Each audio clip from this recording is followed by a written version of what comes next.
After the Persians conquered Babylon and became the new rulers of Israel, they gathered up the enemies of Babylon and settled them in Jerusalem and the surrounding cities. A new temple was built by agents of Cyrus the Great, and the old polytheism of Israel came under attack by the monotheistic religion of Zoroastrianism. In order to gather support for this alien idea, a new history was created for the Israelites, one in which returning exiles bringing monotheism featured prominently. But the existence of the old religion, the divine royalty linked with Yahweh, the patron deity of Israel, had to be addressed. For this, the new priests adapted old stories and created new ones, adding to the fictive history of the land. The centuries of divine royalty were condensed into a few generations and portrayed in such a negative light that the audience was happy to serve under foreign rule rather than trust in their own leaders. This collection of stories, which might have been still evolving late into the 2nd century BCE, would come to be known as the Deuteronomic history. I'm your host Jason, and you're listening to Dragons in Genesis. At the end of the last episode, the priest Samuel is asked by the people of Israel to appoint a king over the land. When he goes to Yahweh for guidance, the patron deity of the land announces that he will appoint a king himself. Yahweh chooses from among them a man named Saul, selected for his height and his good looks. He's a full head taller than the second tallest man in Israel, and is also the best looking. Saul is also a Benjaminite, the tribe which was almost wiped out near the end of Judges when they offended the rest of Israel, and the other 11 tribes all ganged up on him. Considering the author's view of the tribe of Benjamin, we can probably guess that Saul won't be much of a leader. In fact, considering how the Benjaminites have been portrayed in other books, he probably won't be a good guy at all. Saul's father was a man named Kish, and in 1 Samuel 9:3 we learn that Kish lost his ass, or rather his asses. Apparently all his donkeys ran off, and Saul was sent to track them down. Rather than follow their tracks or ask if anyone had seen them, Saul just wanders off aimlessly, and then seeks out the help of a diviner. He asks a few local girls where to find someone with magical sight, and they direct him up to the top of a hill where he encounters none other than Samuel, a priest who is currently searching for a king. At this point, we learn that just the day before, Yahweh had spoken with Samuel and informed him that he'd be sending a man to his doorstep, and that man would be the one. He would save Zion from the machines and free everyone from the Matrix. Or he'd be the first king of Israel and save them from the Philistines. As soon as Saul steps into view, Yahweh personally tells Samuel that he was looking at the new king. Saul asks the mystic where he can find the seer, and without missing a beat, Samuel says, "You're looking at him, Pops. Come here and hang out for the night. Oh, and by the way, I've already spied your asses." Which I think is pretty good, considering that Samuel hadn't even asked Saul what he was looking for or why he had come to visit. He tells Saul that all of Israel is looking to Saul and his family for hope. Now, Saul is naturally skeptical, but Samuel seats him at the head of his table and gives him the choicest cuts of meat and assures him that all of this is the will of Yahweh. The next day, Samuel sends away the servant who had accompanied Saul and breaks out the anointing oil. He anoints Saul the same way a priest of the temple was anointed, and this gives us a nice reminder that there was once a link between the kings of Israel and the divine. But we're going to see later in this story that that link is attempting to be severed. Samuel says, "Yahweh has anointed thee as a ruler over his inheritance." This wording, the inheritance of Yahweh, was seen earlier in Deuteronomy 32:8, when El Elyon divided the nations of the world among his children and gave Israel to Yahweh. When El Elyon gave to the nations their inheritance, when he separated the children of men, he set the bounds of the people according to the numbers of the children of God. And for Yahweh's portion is his people, Jacob is the lot of his inheritance. So we still see a remnant of that old polytheism of El Elyon, the God Most High, dividing the nations of the land among his children, and he gives the nation of Israel to Yahweh, and this is called Yahweh's inheritance. And the anointed king rules in his place. Samuel then sends Saul away and tells him that he'll be met by 3 men on a pilgrimage to visit El at Bethel. Now, it should be noted here that these men are not going to a place like Jerusalem or Shiloh to visit Yahweh, but to Bethel, which means house of El, to worship El Elyon, Yahweh's father. So, the idea of polytheism still exists at this point in their story. This may be because this is an older story that has been adopted by the compilers of the Deuteronomic history and given a new purpose. And they just didn't quite catch that they had 2 different gods here because they had been trying to impress upon the reader that El and Yahweh were the same God. Samuel then gives Saul a description of these men, saying that one of these 3 men will be carrying 3 kids, like baby goats. One will be carrying 3 loaves of bread, and the last will be carrying a skin of wine. And if you ask me, the guy carrying the 3 goats must have lost a bet because that's a pretty unfair division of labor.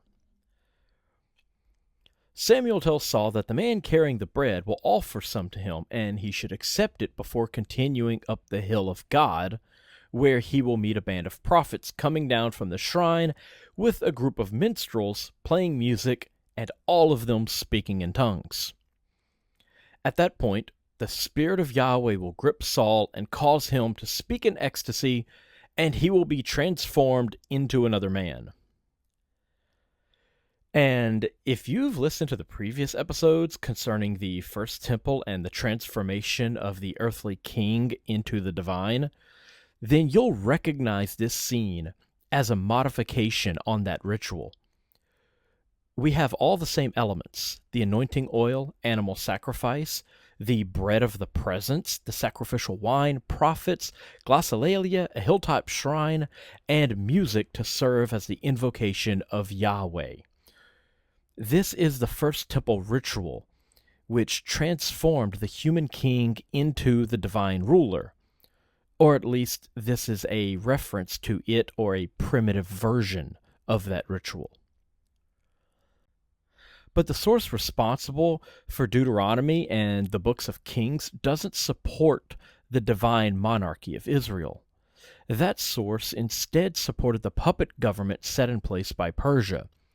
So it should come as no surprise that the royalty, once thought of as divine, are depicted here as abusive, corrupt rulers rather than brilliant leaders like the patriarchs and other characters like Moses and Joshua. This view is most clear in 1 Samuel 10:17-19, when Samuel summons all of Israel, the entire nation, to stand before him and Yahweh, and he addresses them saying that they have betrayed Yahweh by requesting a king to rule over them. Where once Yahweh and the king were one, now the patron deity of Israel wants nothing to do with the monarchy, and its very existence is a slight against him. Samuel then draws lots for all the tribes of Israel to determine who will be king. Why he didn't just say that he, under Yahweh's instruction, had chosen Saul, I don't know. If you recall the book of Joshua, they really liked drawing lots for issues that have already been decided. And it's not like they wouldn't trust his judgment, since they all asked him to choose.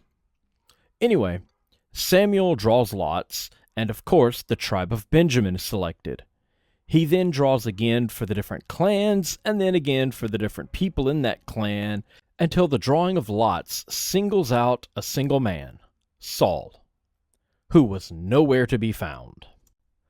Apparently Saul, Yahweh's chosen king for Israel, went missing.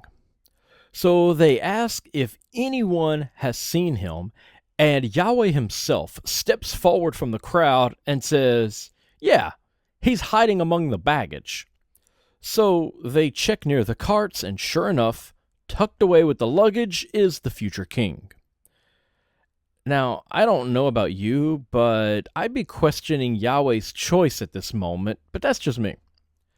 This is apparently to show that Saul is no megalomaniac seeking the throne, but a humble man who would rather the kingship pass him by, which doesn't at all match up with the character of Saul in the stories. It's also our second tale of how Saul is selected. Originally, he was chosen by Yahweh because of his height and his good looks, but here the choice is decided by lot, completely at random. The editor included both methods and hoped no one would really notice. And of course, we have the scene in chapter 9 when Saul is sent to Samuel to become king, so technically we have 3 methods of selection: divine choice, height, and random selection. Now they proclaim Saul king of Israel, and Samuel instantly drafts a document which limits the power of the king and hands it off to Yahweh for safekeeping. Not joking here. Yahweh is literally hanging out in the crowd and serving as Samuel's personal secretary. While their mythology is gradually moving toward the idea that Yahweh is some distant, omnipotent deity in the sky, they're obviously not quite there yet. And what are we to think of this document drafted by Samuel? This is another famous retrojection. The idea that the priestly class should rule has been discussed in previous episodes, but I'll refresh your memory. After Israel became the property of Persia and could no longer have their own king, they were ruled by a puppet governor and their own priests. To provide legitimacy for this new ruling class, stories were invented or modified to grant them authority. In the case of the first governor, a Babylonian man named Zerubbabel, he was somehow the direct descendant of King David. And in the case of the priests, stories such as this were created, giving the priestly class authority over the kings. So if it was good enough for the divine king, it should be good enough for you. Now Saul has been proclaimed king by Samuel, the people of Israel, and Yahweh. He's also undergone the divine transformation common among all ancient kings and has been anointed. So he's king, right? Well, not quite. It seems the editors had another story in which Saul becomes king. So they slipped it into the next chapter, hoping that you wouldn't notice that Saul had already become king, complete with a list of rules of how he would govern, and then became king again in chapter 11. So how does that story go? It goes something like this. Nahash, the Ammonite, besieges the city of Jabesh-Gilead, and the residents surrender. But Nahash is something of a jerk and demands that every person in the city put out their right eye in order to humiliate Israel. Now, understandably, the people don't want to start gouging out their own eyes, so the people of Jabesh-Gilead come up with a plan. If they can stall Nahash for 7 days, they can send word to Saul and get reinforcements. These reinforcements should be able to drive away the invaders.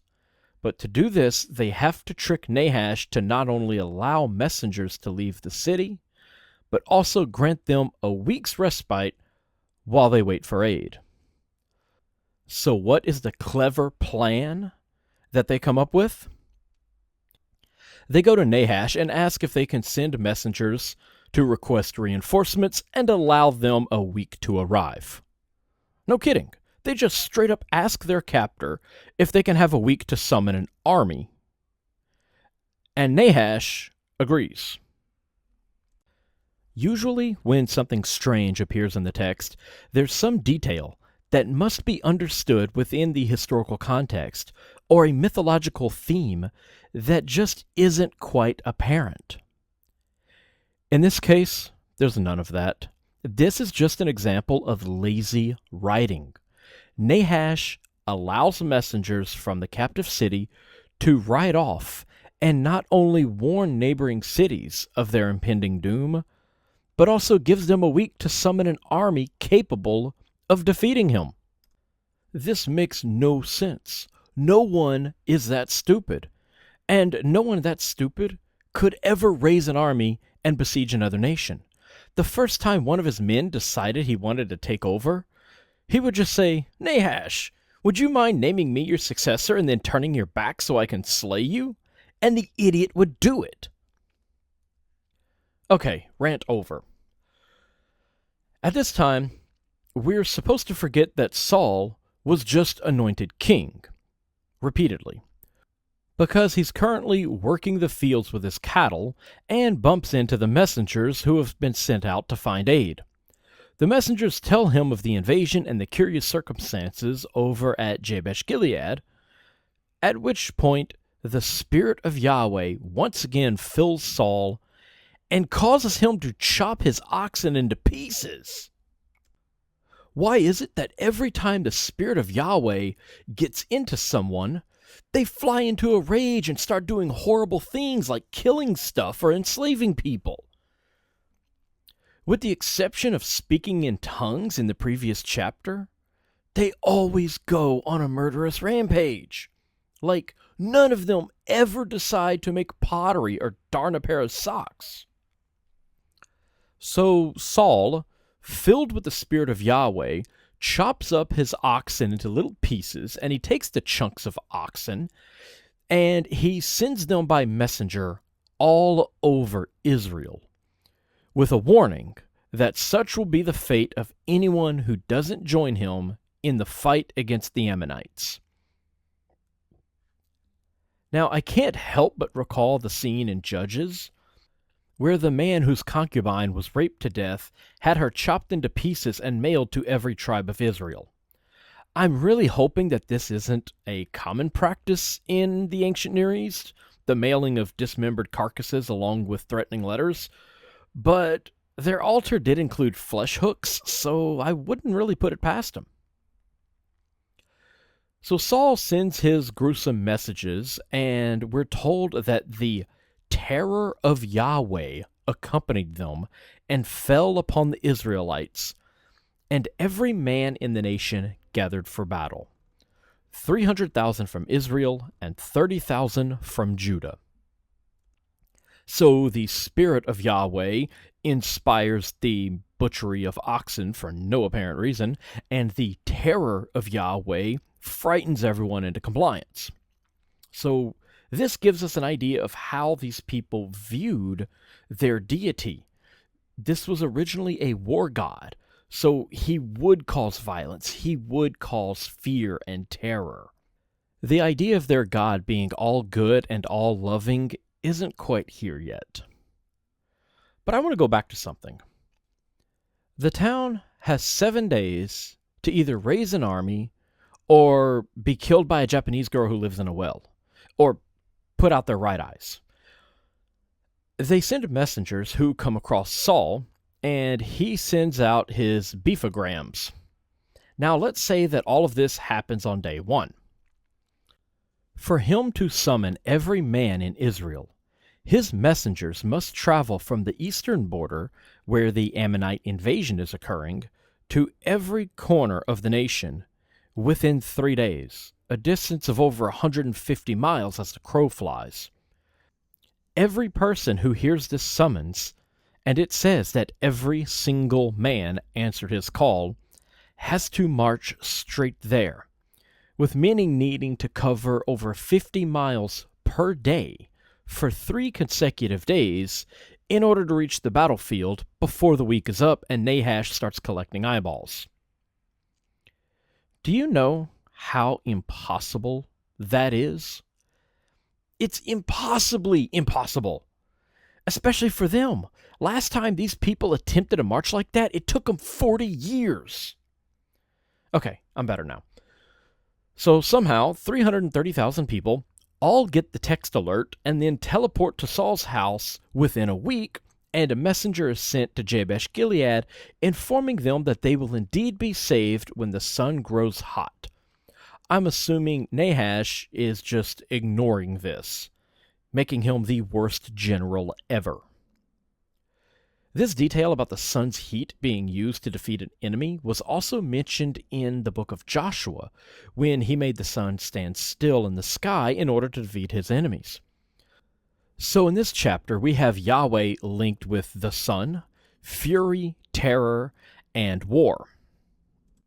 The reason I'm pointing this out is because soon the concept of Yahweh will undergo a drastic shift, and he will be virtually unrecognizable. The desert war god that we see here will soon vanish, as he is merged with El Elyon and Ahura Mazda. Saul then marches his army into the Ammonite camp, and the slaughter begins. At noon, under the heat of the sun, they were scattered, and Samuel then took Saul before Yahweh again, and inaugurated him king again. So he's anointed a second time, and selected as king for the fourth time. So apparently there were multiple traditions regarding Saul's rise to power, and they're all included in one story. After this, Samuel informs Israel that he has done everything the people have asked for, and now that they've demanded a king, he has given them Saul. But Samuel is now old and gray, and he asks if anyone can recall him doing any wrong. Not only can no one accuse him of wrongdoing, but Saul, who has never even met him before, and even Yahweh himself stand as witness to Saul's righteous life. This is to show the reader that Samuel isn't just a priest, but he's a good man. This is a contrast to how Saul will be depicted in the story. The people of Israel should be following Samuel, a priest, instead of Saul, a king. Once Samuel's innocence has been established, the priest begins to recite the history of Israel and all of the great things Yahweh has done for the nation. We're told that this is a list of the kindnesses shown to Israel by Yahweh, but that's not quite how it sounds. He begins by telling Israel how Yahweh forgot about them for 4 centuries while they were enslaved in Egypt, and how he set the Philistines against them repeatedly during the time of the judges. There's very little kindness in this recitation at all. It's as if the editors strung together the Deuteronomic history, realized how horrible it all sounded, and then added the phrase, "Look how nice Yahweh is," to the beginning of it. It's that nagging issue that they have in their transitional period between polytheism and the introduction of Satan as evil personified. They have to explain tragedy in the world and have only one cosmic force to blame for it. This is also a typical scene in these books. The editors with this particular view are attempting to impose this new history on the people of Israel. These events were not historical. Prior to the end of the Babylonian exile, the people of Israel had no story of Moses or the Exodus. They had no conquest of Canaan story. When the new priests took over the temple and introduced this new national history, they inserted reminders in virtually every book. This is a reminder that they were recently slaves in Egypt, and only the miracles of Yahweh allowed them to be freed. Of course, if they had all recently been freed, from 4 centuries of bondage in Egypt, they wouldn't need these constant reminders. They would remember it because they had lived it. So this isn't a recitation of the kindness of Yahweh. This is reaffirmation of the new national history imposed by the ruling class of priests. This section also separates Yahweh from the human king.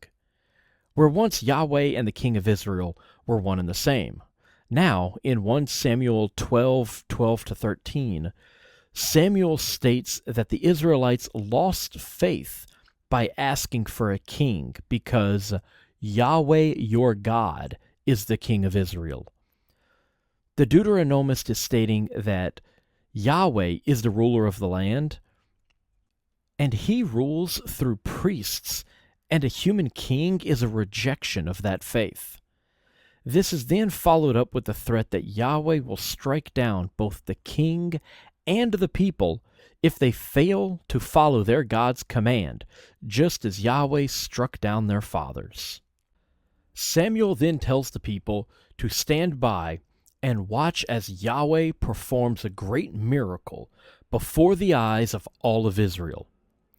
It was time for the wheat harvest, and Yahweh sends thunder and rain across the entire nation, bringing ruin to the wheat as punishment for asking for a human king. The people then ask Samuel to intercede on their behalf, and he informs them that if they turn away from Yahweh in the future, they will all be swept away. This may seem like the same belligerence we've come to expect in the Old Testament, but there's more to this story which will help us to understand what exactly is going on here. In ancient Canaan, the people had a complex relationship with their chief god Baal-Hadad, or Lord Hadad. In Mesopotamia, he was called Adad. This was a weather and grain god, and also a war deity, most frequently depicted with his right hand raised and gripping a spear, which, not coincidentally, is also a description of Yahweh. Baal-Hadad would bring the rain to Canaan to enrich the ground and grow the crops, so the people of the land wouldn't be making sacrifices to their grain god. But when it came time for the harvest, they needed dry weather. If your normal springtime rain continued into the harvest season, the wheat would rot in the fields. The Canaanites had a method for preventing Baal-Hadad from becoming overenthusiastic with his rainmaking. They'd kill him. Or rather, the evil god Mot would kill him. Let me explain. As the harvest would approach, the Canaanites would pray for an end to the rains to avoid crop spoilage, and would make sacrifice to Mot, Baal-Hadad's evil brother. In this sacrifice, they'd cut up a goat which was meant to symbolize Mot's butchery of his brother. This was typical in the ancient world. An annual ritual was meant to reenact a heavenly event, and the ritual was meant to encourage a repeat of that heavenly event. Dismembering the goat would encourage Mot to dismember Baal, and thus prevent him from bringing more rain. What happened is this. Most years, the rain would end before the harvest, the grain would dry out, and everything would be fine. A myth to explain the weather patterns was invented.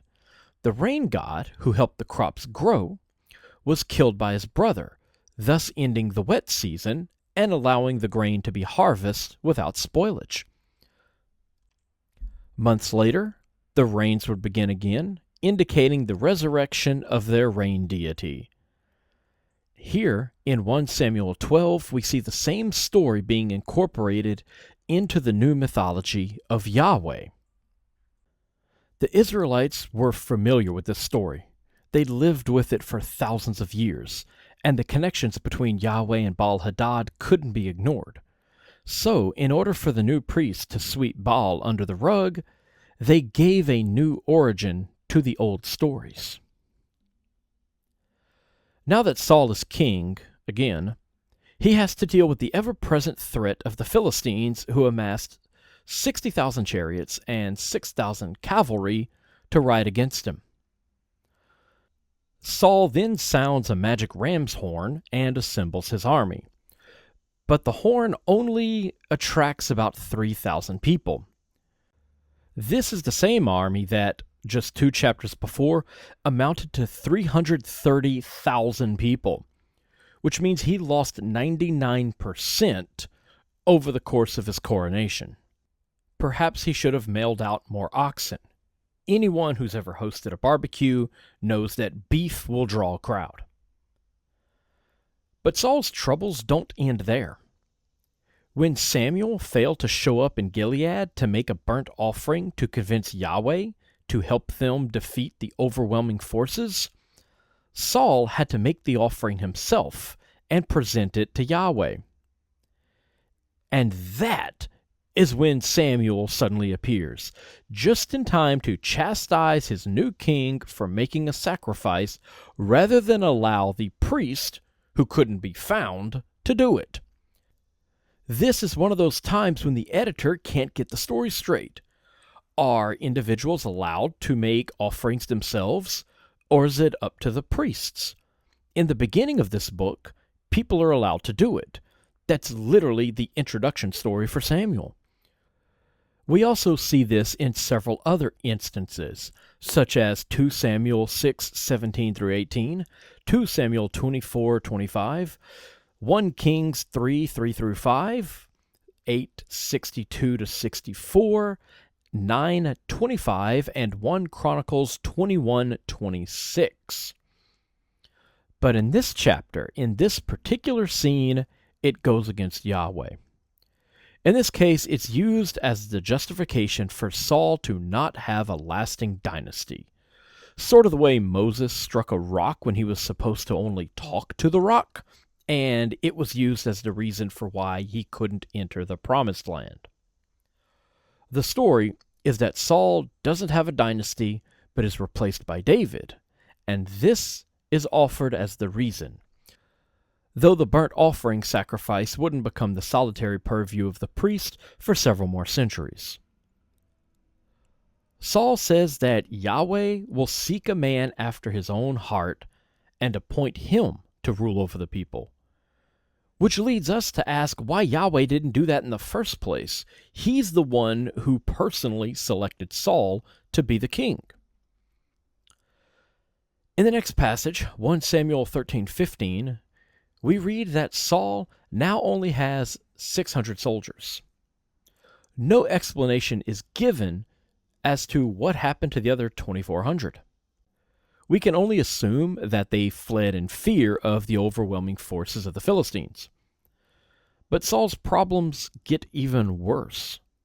He has no smiths and no money to pay for the sharpening of the army's weapons, so that on the day of the battle, only Saul and his eldest son Jonathan are armed.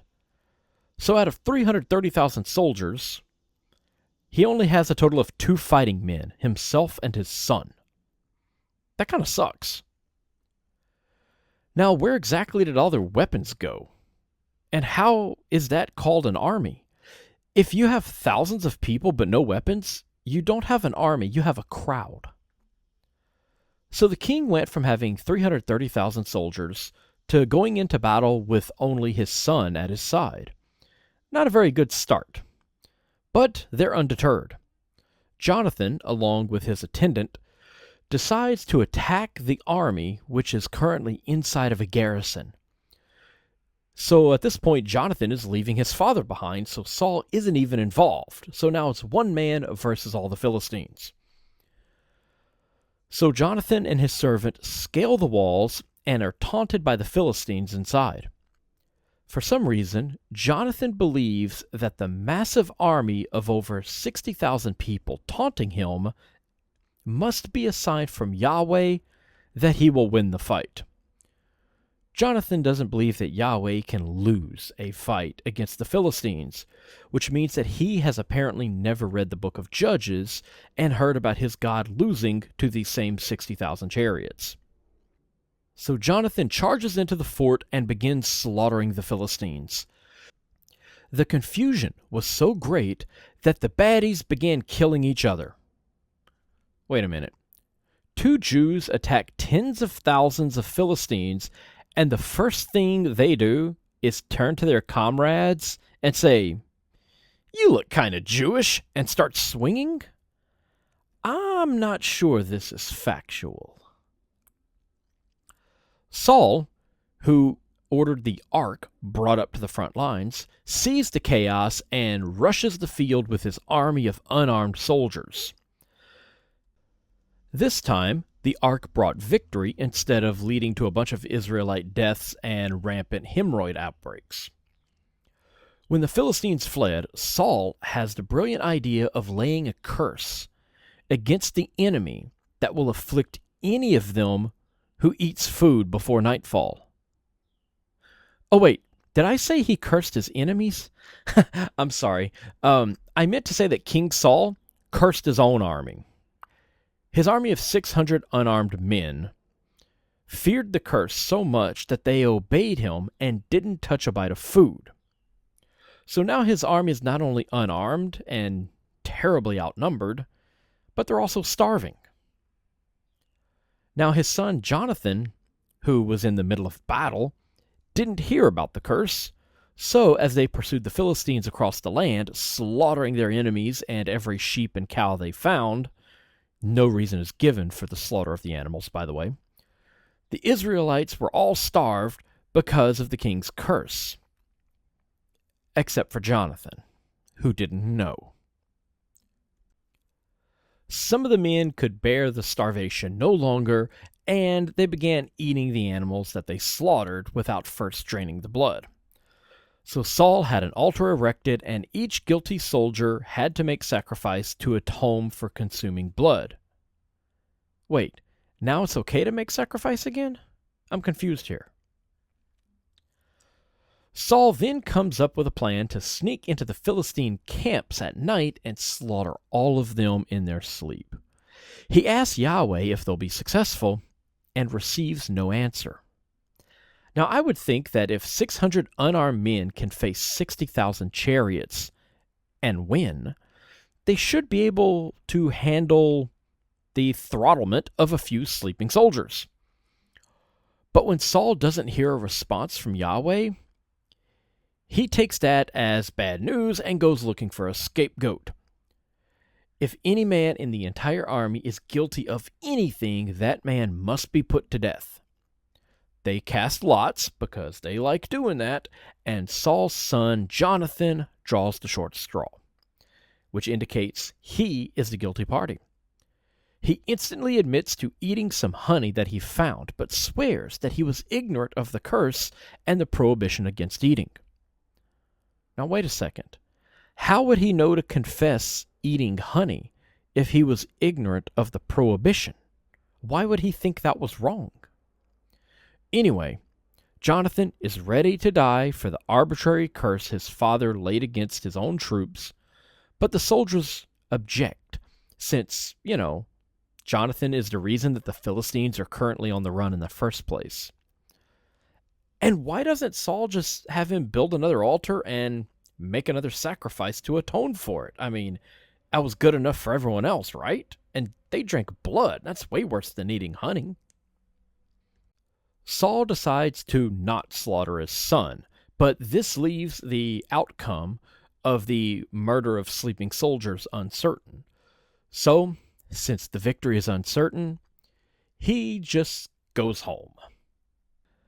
They end their pursuit of the Philistines, and instead attack the Moabites, Ammonites, Edomites, the kings of Zobah, and then return to attack the Philistines. Why couldn't he just fight them in their sleep? They were sleeping. He received no words of encouragement from Yahweh to attack them in their garrison. How do we make sense of this?